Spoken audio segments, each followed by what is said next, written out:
Hey, what's up, guys? Ryan here, DFS 5 pack. Real quick message for you today. Now, most people I don't think are playing a lot of the Showdown contests on Draft. And I'm not going to sit here and pretend like I got this great formula of success and it's foolproof or anything like that right now. The point that I want to get across right here is it really is coming off as easy money early on. So get in quickly before this changes.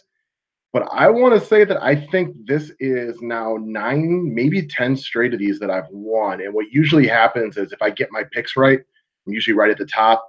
Or if I screw up a little bit, I end up, just over the cash line.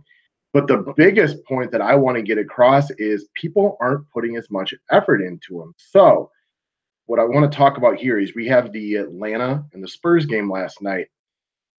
And look down here. Dennis the Menace Schroeder is 40% owned. I know it's only 23 people in this contest, so it's a small representation. But the fact that, between a third and half of the field used Dennis Schroeder last night, even though he wasn't playing, will just show you that people aren't putting as much effort into it. It kind of feels like free money. And this is not the first time I've played in one of these contests where I've been able to benefit off of stuff like this. So I would suggest to people give it a look early on because this Schroeder news was out at least an hour before tip off. I had it. It wasn't like it was 5 minutes or after or anything like that. It was out at least an hour. And truthfully, I wasn't even really paying attention. I was all set to really research this slate. And then my wife and I got into watching the Death Row Chronicles. So I kind of forgot that I was even going to play it. So I just hustled up at the last minute and threw this lineup in there.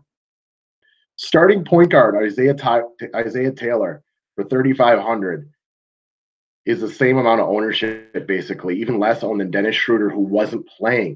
And it was plenty of time to make that adjustment. On a normal slate, I saw people complaining about Schroeder being out, the people that were playing the main slate because they had him. Like, I'm just saying, like, in a normal slate, like, everybody notices that, which to me tells me that people are just kind of dabbling and learning, but not trying very hard on these, because this is probably 3 of the last 10 slates where I've gotten a big bump up because a guy that was out was still like 25, 30, 40% owned. So give them a look, try to hone the process. I'm willing to bet they get harder, but for the time being, if this is something you can take advantage of, have some fun with it. And the nice part about these showdowns, I don't know about you guys, but I'm just on an awful run lately.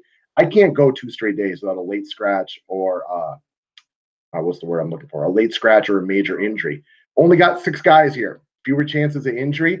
Also, late scratches aren't as big of a precedent because it's all the guys in the same game. There's no discrepancy between the 2 games. So maybe that's part of why the winning percentage is high, because these blowouts, late scratches, and injuries are hurting a lot of us, right? I'm sure I'm not the only one that feels the pain some days. So I thought I'd throw my 2 cents out there. Good luck tonight, and I'll see you guys soon.